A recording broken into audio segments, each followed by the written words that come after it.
आज हम लोग पढ़ने वाले हैं बिहार बोर्ड क्लास 9 ज्योग्राफी यानी भूगोल चैप्टर 1, जिसका नाम था, चैप्टर का नाम है स्थिति एवं विस्तार। स्थिति एवं विस्तार। तो इस चैप्टर में हमने जो है पिछले लेक्चर में जो भारत की स्थल सीमा क्षेत्र समझ चुके थे।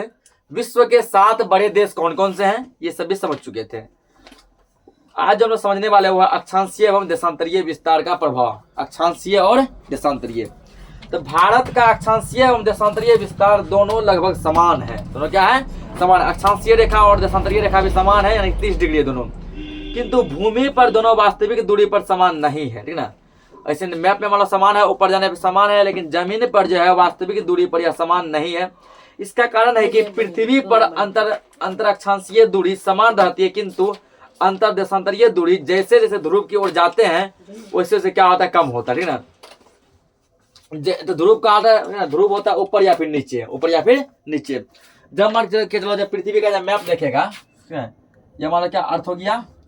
यहाँ पे होता है पोल, ये होता है नॉर्थ पोल, और ये क्या होता है? South pole. नॉर्थ पोल है यानी NP, ये SP। नॉर्थ पोल को जो हम लोग क्या कहते हैं हिंदी में? उत्तरी ध्रुव कहते हैं। क्या बोलते हैं? उत्तरी ध्रुव। और साउथ पोल को कहते हैं दक्षिणी ध्रुव, ठीक ना। यहाँ बोला गया यहाँ पे इस पॉइंट में कि हम जो है, इसका कारण है कि पृथ्वी पर जो है अक्षांशीय दूरी क्या होती है? समान रहती है। अक्षांशीय दूरी क्या रहता है? समान। अक्षांश मतलब ये ऐसे ऐसे ये रेखा हुआ अक्षांश। देशांतर मतलब ये रेखा ऊपर से नीचे, ठीक ना। तो क्या बोला यहाँ पे, ठीक ना, कि अक्षांशीय दूरी क्या रहता है? समान रहता है, कि लेकिन अंतर देशांतीय दूरी जैसे ध्रुव की ओर जाते हैं, जैसे जैसे हम लोग ध्रुव की ओर यहाँ बढ़ेंगे, ठीक ना, वैसे वैसे क्या होता है? अंतर देशांतरीय दूरी जो है ये क्या होता है? कम होते जाता है। चाहे निचला जो तुम जो है दक्षिणी ध्रुव की तरफ आओ तब भी ये कम होगा, उत्तरी ध्रुव की तरफ जाएंगे तब भी ये क्या होगा? तब भी जो ये क्या होगा? कम होता है। तब ये क्या होता है? कम होता है। यानी कि ध्रुव की तरफ बढ़ने में ये कम होता है। भारत में अरुणाचल प्रदेश और कच्छ के बीच स्थानीय समय में 2 घंटे का अंतर है, ठीक है। ये पूछ सकता है कि भारत के अरुणाचल प्रदेश और कच्छ के बीच जो है कितने घंटे का समय अंतर है, ठीक है ना। 2 घंटे का। कितने घंटे का? 2 घंटे का। तो ये हम लोग लिख लेंगे यहाँ पे। यहाँ पर जो एक मेन पॉइंट बनेगा, ठीक है ना। तो मेन पॉइंट यहाँ पे लिखना है। तो पिछले लेक्चर में हम लोग जो कितना था लिखे थे पॉइंट नंबर 7 तक, यहाँ पॉइंट नंबर 8 लिखेंगे। पॉइंट नंबर 8 होगा यहाँ पे कि भारत में अरुणाचल प्रदेश, सर 8 हो गया था। अरुणाचल प्रदेश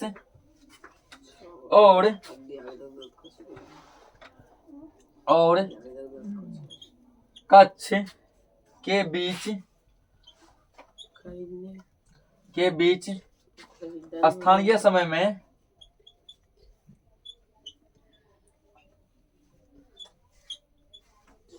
स्थानीय समय में 2 घंटे का अंतर है।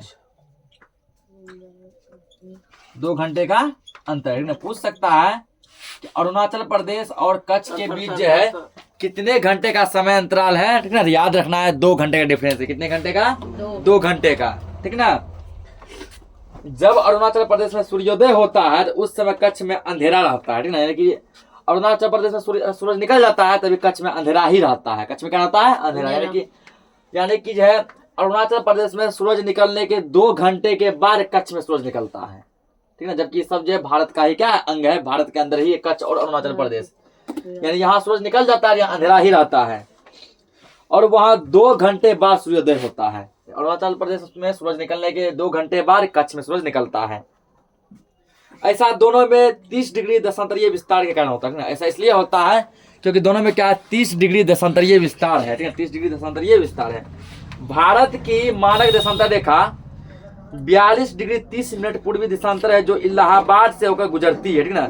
मानक मध्याह्न रेखा चुनते समय इस बात का ध्यान रखा जाता है कि वह देश के बीचों बीच से गुजरती हो तथा 7 डिग्री 30 मिनट का गुणांक हो, ताकि 7 डिग्री 30 मिनट देशांतरीय दूरी पर स्थित स्थानों के बीच 30 मिनट का समय अंतराल हो। यहाँ पे एक पॉइंट बनेगा, हम लोग लिखेंगे, ठीक है ना। और ये पॉइंट में जो है क्वेश्चन में भी पूछा गया है कि भारत की मानक मध्याह्न रेखा का मान कितना होता है, ठीक है ना। भारत की मानक मध्याह्न रेखा का मान कितना होता है, याद रखना है 82 डिग्री 30 मिनट, 82 डिग्री 30 मिनट, ठीक है ना। तो यहाँ पे लिखेंगे हम लोग अगला पॉइंट 9 नंबर। जैसे भारत की मानक देशांतर रेखा 82 डिग्री 30 मिनट पूर्वी देशांतर से है, जो इलाहाबाद से होकर गुजरती है। भारत की मानक मध्याह्न रेखा चुनते समय इस बात का ध्यान रखा जाता है।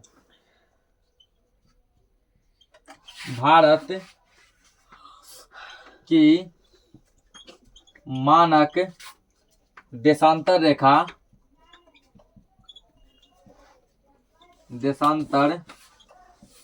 रेखा 82 डिग्री 30 मिनट पूर्वी देशांतर है, जो इलाहाबाद, इलाहाबाद इसका वर्तमान नाम क्या है, इसका वर्तमान नाम प्रयागराज है, ठीक ना। इलाहाबाद का ये वर्तमान नाम क्या है, प्रयागराज। इसी का पुराना प्रयागराज का पुराना नाम इलाहाबाद था, जो इलाहाबाद से होकर गुजरती है।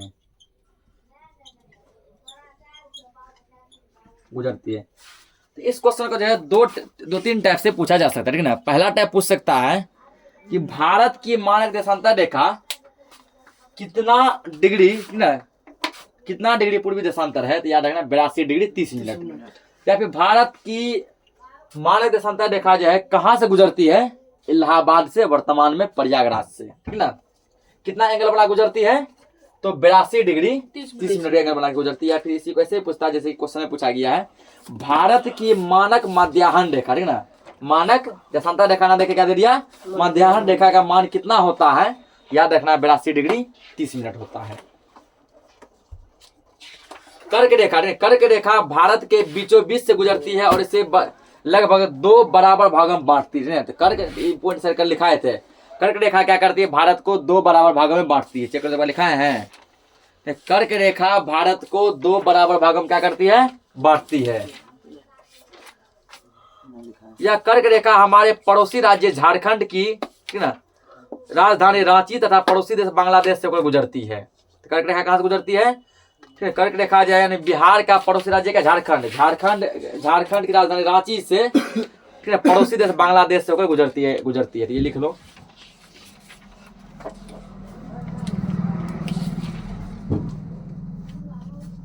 लिखना है 10वां पॉइंट लिखेंगे,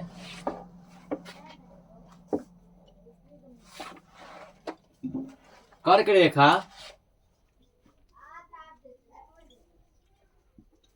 रेखा भारत के बीचों बीच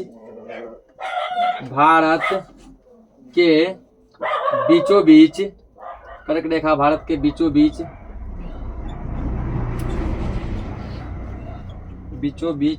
से गुजरती है,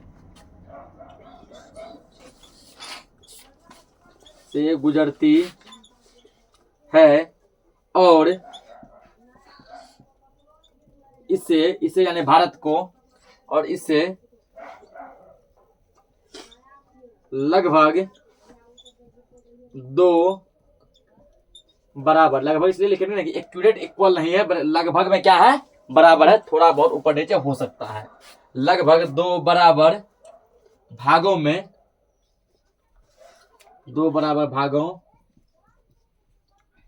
में बांटती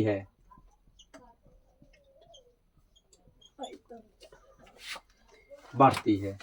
ना कर्क रेखा क्या करती है, भारत के बीचों बीच गुजरती है, जो लगभग क्या करती है, भारत को 2 बराबर भागों में बांट देती है, ठीक ना। और यह कहां से गुजरती है, यह जो है झारखंड की राजधानी रांची से तथा बांग्लादेश से होकर गुजरती है। यह कर्क रेखा हमारे पड़ोसी राज्य झारखंड, ठीक है, बिहार का पड़ोसी राज्य क्या है, झारखंड की राजधानी रांची से होते हुए बांग्लादेश से होकर गुजरती है। रांची से होकर कहां से गुजरती है, बांग्लादेश से होकर गुजरती है।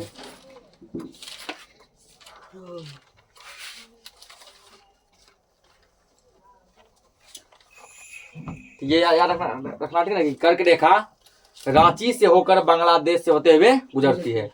अब हमें यह देखना है कि अक्षांशीय विस्तार या दूरी का भारतीय जनजीवन पर क्या प्रभाव पड़ता है। तो भारत का उत्तरी किनारा जम्मू कश्मीर राज्य में है तथा 37 डिग्री 6 मिनट अक्षांश रेखा इसके उत्तरी किनारे से गुजरती है, ठीक ना। तो भारत का उत्तरी सबसे उत्तर पूरा नॉर्थ में, ठीक ना, सबसे ऊपर क्या है, जम्मू कश्मीर है ना, क्या है, जम्मू कश्मीर। तो जम्मू कश्मीर को भारत का ताज भी कहते हैं, ठीक ना।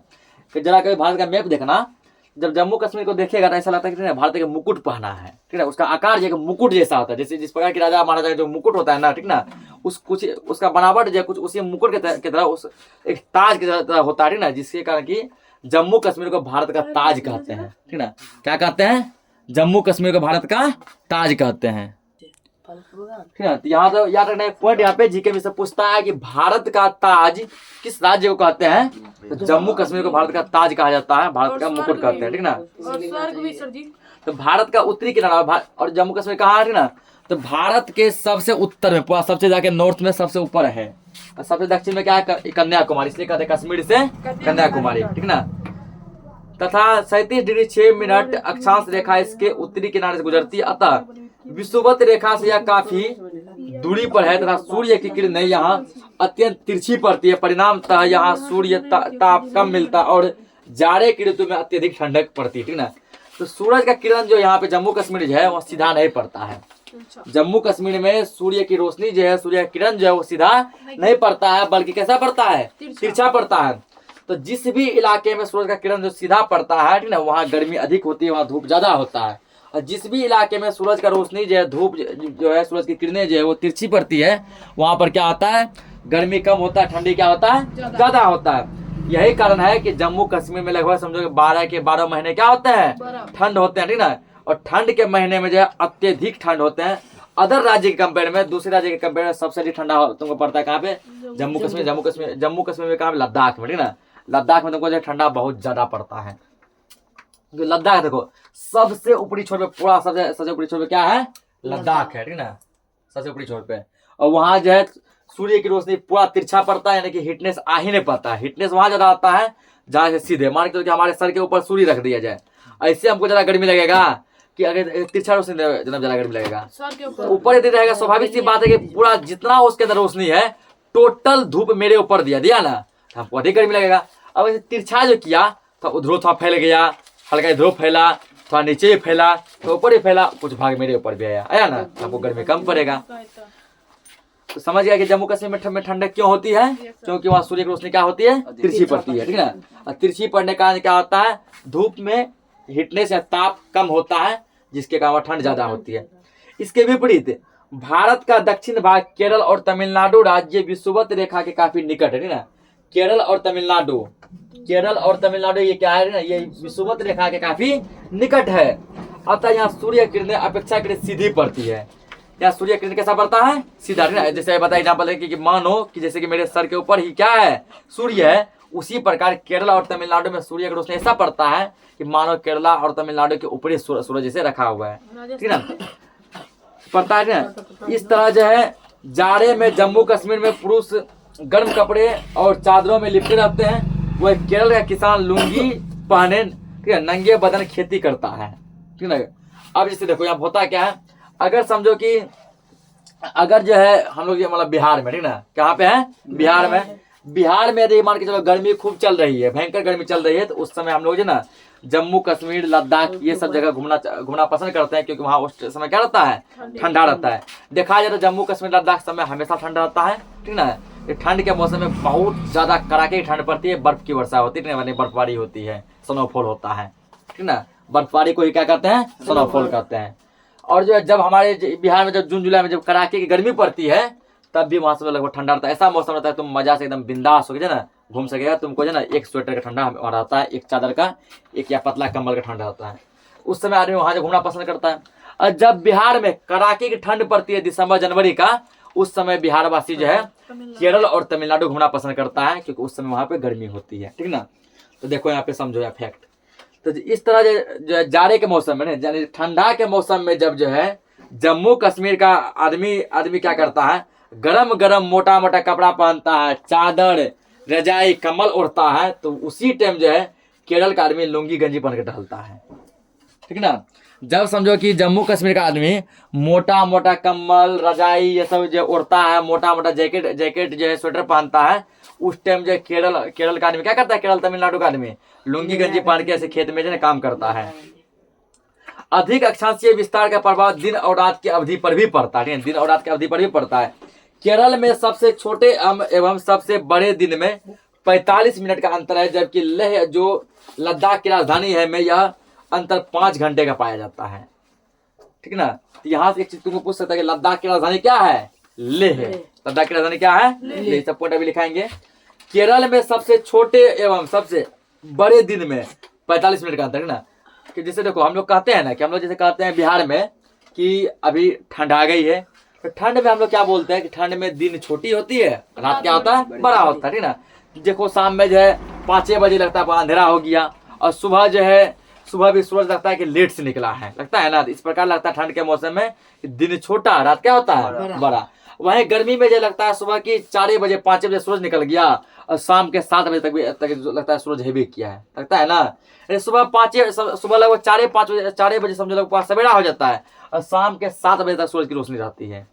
इस प्रकार जो है गर्मी के मौसम में क्या होता है, दिन बड़ा होता है, रात छोटा होता है। ठंड के मौसम में वही सूरज 6 बजे सूरज निकलबे करता है, 5:30-6 बजे, शाम में 5 बजे डूब जाता है। तो क्या होता है, इस तरह रात बड़ी हो जाती है, दिन छोटी हो जाती है, ठीक ना। तो यहाँ हम लोग का डिफरेंस काफी ज्यादा हो जाता है। लेकिन यदि तुम केरल में जाएगा तो केरल में जो सबसे छोटा दिन होता है और सबसे जो बड़ा दिन होता है, दोनों का डिफरेंस मात्र होता है 45 मिनट का बस, ठीक है। जिस मौसम में सबसे कहता है कि अब दिन बड़ा करने लगा, रात छोटा करने लगा, यानी जिस मौसम में दिन बड़ा होता है, ठीक ना, और जिस मौसम में दिन सबसे छोटा होता है, तो दोनों के बीच का अंतर कितना है, मात्र 45 मिनट, यानी 1 घंटा का भी अंतर नहीं है, ठीक है। यानी गर्मी में जब जो है दिन बड़ा करता है और ठंडी में जब दिन छोटा करता है तो बड़े दिन छोटे दिन में केवल 45 मिनट का ही डिफरेंस है। और वही जब तुम आ जाएगा लद्दाख में, कहाँ आ गए, लद्दाख में, ठीक ना। तो लद्दाख में जब आ गया तुम, तो लद्दाख में जब गर्मी के मौसम में दिन काफी बड़ा करता है और ठंडी के मौसम में दिन क्या करता है, छोटा करता है। इस बड़े दिन और छोटे दिन में जब अंतर देखा 5 घंटा का अंतर होता है। सोचो, बड़ा दिन जब करता है वो 5 घंटा ज्यादा रहता है, जब छोटा दिन करता है लगता है तो उतने दिन खत्म हो गया, 5 घंटा पहले ही खत्म हो जाता है, ठीक है। ये 2-3 पॉइंट यहाँ बनेगा, लिख लो। अगला पॉइंट लिखेंगे हम लोग 11 नंबर। केरल में सबसे छोटे एवं सबसे बड़े, केरल में सबसे छोटे एवं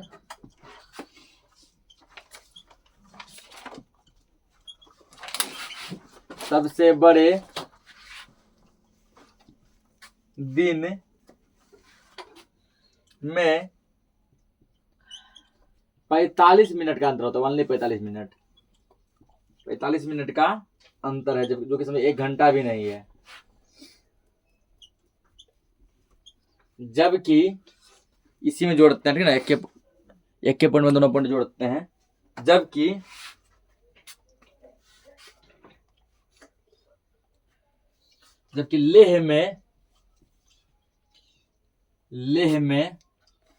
लेह कहाँ है, ब्रैकेट में लिखते हैं लद्दाख, ठीक ना। याद रखना कि लेह क्या, लद्दाख की राजधानी है, याद रखें सबको। लद्दाख की राजधानी क्या है, लेह, ठीक है। लद्दाख की राजधानी लेह, इसे ब्रैकेट लद्दाख लिख दिए हैं। जबकि लेह में यह अंतर 5 घंटे का पाया जाता है, ठीक ना। देखो वैसे अंतर तो पूरे लद्दाख में 5 घंटे का पाया जाता है, ठीक है। तो लद्दाख क्या हो गया, मान के चलो यहाँ पे, तो लद्दाख का राजधानी क्या हो गया, लद्दाख का राजधानी लेह है, लद्दाख का राजधानी लेह, ठीक ना। लद्दाख वर्तमान में क्या है, केंद्र शासित प्रदेश है ना। लद्दाख क्या है, एक केंद्र शासित प्रदेश है, ठीक ना। और इस लद्दाख के केंद्र शासित प्रदेश है, इसका राजधानी क्या है, लेह है। तो लद्दाख की राजधानी लेह में यह अंतर 5 घंटे का पाया जाता है, नोट करो इसको। देखो अगला हेडिंग है ना, अगला हेडिंग है भारत तथा विश्व, भारत और विश्व। समझो यहाँ पे, भारत अपनी प्रायद्वीपीय आकृति के कारण हिंद महासागर के शीर्ष पर स्थित है। शीर्ष मतलब क्या होता है, सबसे ऊपर, सबसे ऊपर, है ना। तो भारत अपनी जो प्रायद्वीपीय आकृति, प्रायद्वीपीय आकार कारण जो हिंद महासागर के सबसे शीर्ष पे क्या है, स्थित है।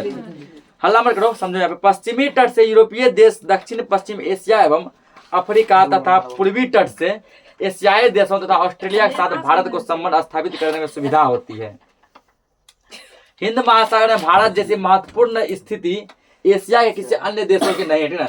हिंद महासागर में भारत का स्थिति जिस प्रकार बना हुआ है उस प्रकार एशिया महादेश के और किसी भी दूसरे देशों का स्थिति नहीं बना हुआ है। इसलिए एक महासागर का नाम भारत के नाम पर रखा गया था जिसका नाम है हिंद महासागर, ठीक ना। क्या नाम है, हिंद महासागर।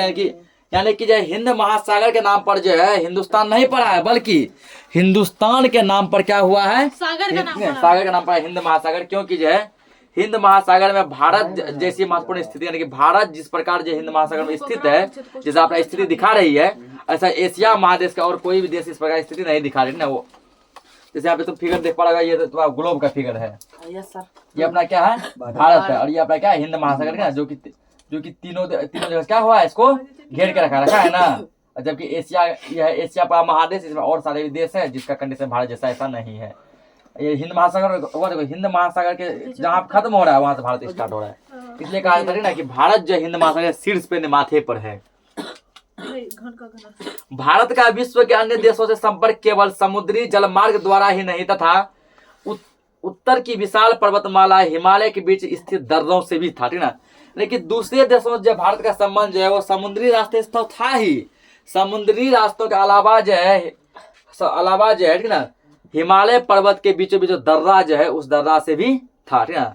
उसके बाद देखो, मध्य पूर्वी एवं दक्षिण पूर्वी एशिया के विभिन्न देशों के साथ अद्भुत संपर्क रहा है। मध्य पूर्व और दक्षिण पूर्व के देशों में भारत का संपर्क क्या रहा है, बढ़िया रहा है। इस प्रकार एशियन तथा पंचतंत्र कहानियां, उपनिषदों के विचार, बौद्ध धर्म, भारतीय अंक एवं दशमलव प्रणाली आदि विश्व के विभिन्न भागों तक पहुंच सका है। जो कहां से पहुंचा है, भारत से दूसरे देश तक पहुंचा है, ठीक ना। दशमलव की खोज जो है कहाँ की गई थी, भारत में की गई। दशमलव जिसको पॉइंट कहते हैं ना, 4.3 ऐसे जो पॉइंट होता दशमलव, वो भारत में खोजी गई थी। मसाला, मलमल के कपड़े, अन्य सामान भारत से विभिन्न देशों में निर्यात होता था, ठीक ना। मसालों का रानी हमारे देश भारत को कहा जाता था। मलमल का कपड़ा हमारे देश में खूब बनता था, जो कि हमारे देश से भारत जाता था। इसके विपरीत यूनानी स्थापत्य कला तथा पश्चिमी एशिया के वास्तुकला के मीनारों तथा गुंबदों के प्रभाव हमारे देश के विभिन्न भागों में देखा जा सकता है। अब अगला हेडिंग लिखेंगे भारत के पड़ोसी देश, ठीक ना। भारत के पड़ोसी देश कितना पॉइंट होगा, 12, ठीक ना। समझे यहाँ पे पॉइंट नंबर 12 क्या है, यहाँ लिखना क्या है, क्या भारत के पड़ोसी देश। अरे हल्ला मत करो, भारत के पड़ोसी देश, ठीक ना। तो याद रखना कि भारत के 7 पड़ोसी देश हैं। कितने हैं, 7 पड़ोसी देश, ठीक ना। पड़ोसी मतलब कि भारत के आसपास जो देश है ना, भारत के ऐसा देश जो भारत से अपना सीमा साझा करते। सीमा मतलब क्या होता है, बॉर्डर। सीमा मतलब बॉर्डर ना, कि भारत जो है किन किन देशों के साथ अपना बॉर्डर साझा करता है, तो वही सब देश का कहलाता है, पड़ोसी देश कहलाता है। याद तो सुनो कौन कौन है। तो दक्षिण एशिया में भारत का एक महत्वपूर्ण स्थान है तथा भारत सार्क का सदस्य है, ठीक ना। भारत क्या सार्क का सदस्य है। तो भारत के अलावा जो है सार्क देश के और भी कुछ सदस्य हैं, वो सब लिखाएंगे। पहले इसका पड़ोसी देश का नाम लिख लेते हैं। तो भारत की स्थल सीमा 7 देशों को छूती है। स्थल सीमा यानी बॉर्डर, ठीक ना। भारत का बॉर्डर जो है कितने देशों के साथ है, 7 देशों के साथ, कि भारत जो है 7 देशों के साथ अपना बॉर्डर शेयर करता है। 7 देशों के साथ इसका जो है बॉर्डर बना हुआ है। हम लोग भारत से, ठीक ना, 7 देश जा सकते हैं आसानी से। वो देश कौन कौन है, पाकिस्तान, अफगानिस्तान, चीन, नेपाल, भूटान, बांग्लादेश तथा म्यांमार, ठीक ना। ये सब क्या है, ये सब जो है भारत के पड़ोसी देश हैं। इसको देखो ट्रिक से याद रखेंगे हम लोग, ठीक ना। भारत के पड़ोसी देश को किसे याद रखेंगे, ट्रिक से। ट्रिक, ट्रिक, ठीक ना। ट्रिक यहाँ पे है, हल्ला मत करो, ठीक ना। बहुत बढ़िया चीज सिखा रहे हैं। ट्रिक है यहाँ पे, बचपन में MBA किया, बचपन में MBA किया। MBA मतलब MBA कोर्स है, MBA क्या है? कोर्स। जैसे कि मैट्रिक, इंटर, ग्रेजुएशन कोर्स है ना, ठीक है ना, उसमें MBA क्या है? कोर्स है ना। तो क्या बचपन में MBA किया, ये तो ट्रिक हो गया। बचपन में MBA, देखो बचपन में MBA किया। बांग्लादेश, अलग मत करो, ठीक है ना। वो से क्या हो गया? वो से हो गया बांग्लादेश, ठीक ना। अल्लाह कोई नहीं करेगा, बहुत बढ़िया चीज है ये। वो से क्या हो गया? बांग्लादेश, वो से बांग्लादेश।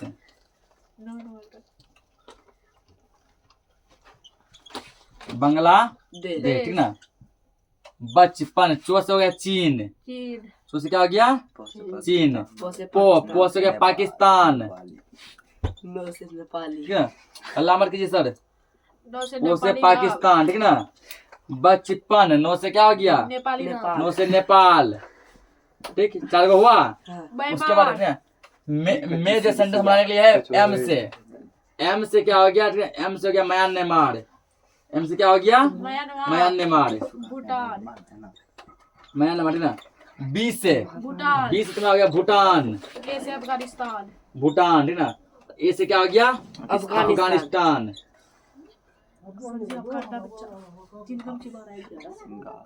अफगानिस्तान, ठीक ना। और किया है सेंटेंस के बनाने के लिए है ना मेरा ट्रिक। बचपन में MBA किया, बचपन में MBA किया, ठीक ना। वो से बांग्लादेश, चो से चीन, वो से पाकिस्तान, नो से नेपाल, एम से म्यांमार, बी से भूटान, ए से अफगानिस्तान। ये सातों कौन है? तो भारत के पड़ोसी देश है, ठीक ना। ये 7 क्या भारत के पड़ोसी देश है, इसको नोट करना है। श्रीलंका एवं मालदीव हिंद महासागर में स्थित द्वीपीय पड़ोसी देश है। श्रीलंका और मालदीव क्या है? हिंद महासागर में स्थित द्वीपीय पड़ोसी देश है। पहले इतना नोट कर लो, इसको सब नोट कर ले, ठीक ना। तो आगे देखो क्या दिया है? दक्षिण एशिया में भारत का एक महत्वपूर्ण स्थान है, जो कि बता चुके हैं। अब भारत क्या है? सार्क का एक सदस्य है। भारत क्या है? सार्क का एक सदस्य है। सार्क क्या है? SAARC, ये क्या है? सार्क ना। इसका फुल फॉर्म होता है S से साउथ, A से एशियन, A से एसोसिएशन, ठीक ना। उसके फॉर से लगता है, री से रीजनल, ठीक ना, को से कोऑपरेशन। क्या क्या होता है? South Asian association for regional cooperation. ये क्या है? ये एक ग्रुप है। ये क्या है? एक ग्रुप ना। इसको जो हम लोग सीधा जो उतना लंबा चला जाए, south Asian association for regional cooperation ना बोलकर सीधा बोलते हैं सार्क। क्या बोलते हैं? सार्क ना। अब भारत भी इस ग्रुप का, इस सार्क का क्या एक सदस्य है। भारत भी क्या है? सदस्य, ठीक ना। तो भारत के अलावा जो है, या फिर भारत को लगाकर और कौन कौन सा देश है जो कि सार्क के सदस्य है, तो उसका नाम लिखेंगे, ठीक ना। तो पॉइंट नंबर कितना होगा अभी? 13 नंबर, ठीक ना। 13 नंबर लिखेंगे। सार्क के इस सार्क का मछली नहीं समझ लेना, सार्क। तो ब्रैकेट में समझने के लिए सब लिख देते हैं SAARC। सार्क के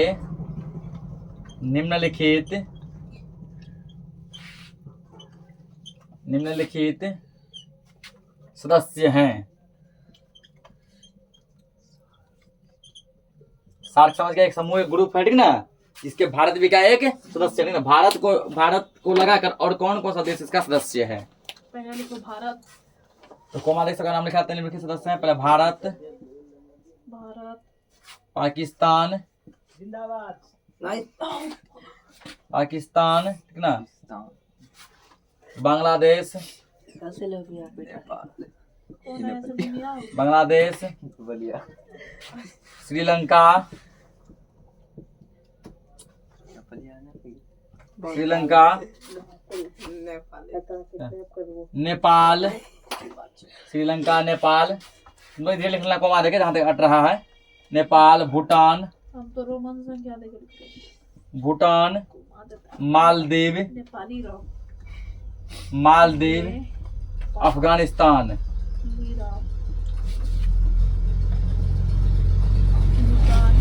अफगानिस्तान, ठीक ना।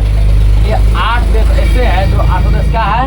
सार्क का सदस्य है। कौन कौन? भारत, पाकिस्तान, बांग्लादेश, श्रीलंका, नेपाल, भूटान, मालदीव, अफगानिस्तान, बचपन में ठीक ना। ये सभी क्या है? सार्क के सदस्य हैं। तो उसके बाद यहाँ पे कुछ पॉइंट और बनेगा। जैसे यहाँ बनेगा, ठीक ना, कि श्रीलंका और मालदीव क्या है, हिंद महासागर में स्थित द्वीपीय पड़ोसी देश है ना।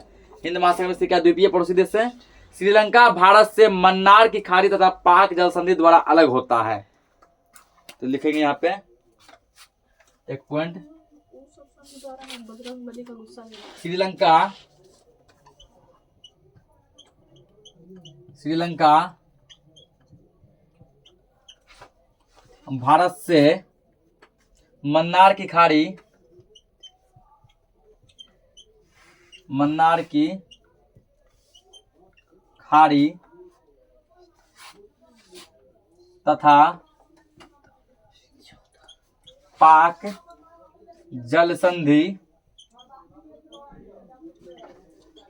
पाक जल संधि द्वारा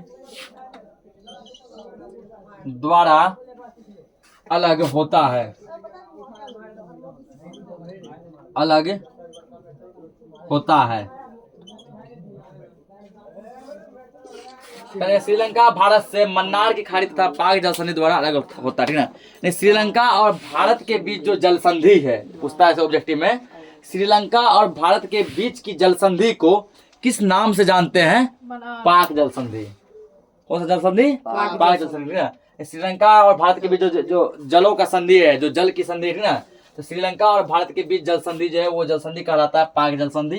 तो श्रीलंका और भारत दोनों जो है मन्नार की खाड़ी और पाक जल संधि के द्वारा क्या होता है? अलग होता है। दोनों अलग अलग देश क्या होता है, इन दोनों के माध्यम से अलग अलग देश बन जाता है।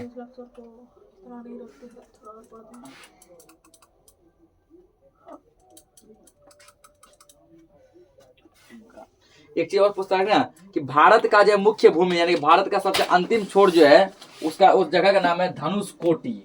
क्या नाम है? धनुषकोटी ना, जिसको कि धनुषकोडी भी कहते हैं, धनुषकोटी या फिर धनुषकोडी। ठीक, तो भारत की मुख्य भूमि पर स्थित धनुषकोटी से श्रीलंका का तट जो है यानी श्रीलंका किनारा मात्र 24 किलोमीटर दूर है। कितना डिस्टेंस है?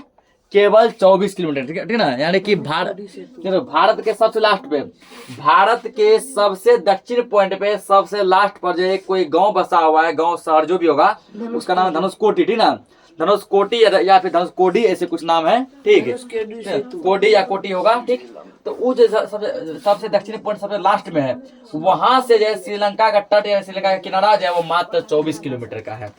कितना किलोमीटर का है? 24 किलोमीटर का। ठीक ना, तो ये पॉइंट एक लिख लो। 15 नंबर हम लोग पॉइंट कर ही लेते हैं आज।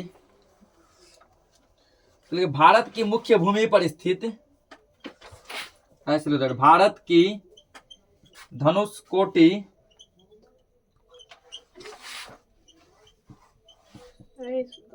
किसी बुक में धनुषकोटी भी लिखते हैं, कोटी या कोडी फिलहाल कंफर्म हम नहीं है। ठीक ना, कोडी है सर, कोडी कर दो, धनुषकोडी। फिर बेमानी कर लिए, जैसे इस बुक में कोटी लिखा हुआ है, ठीक, कहीं के कोडी भी रहता है। धनुषकोडी या कोटी से सेतु है, धनुषकोडी सेतु। श्रीलंका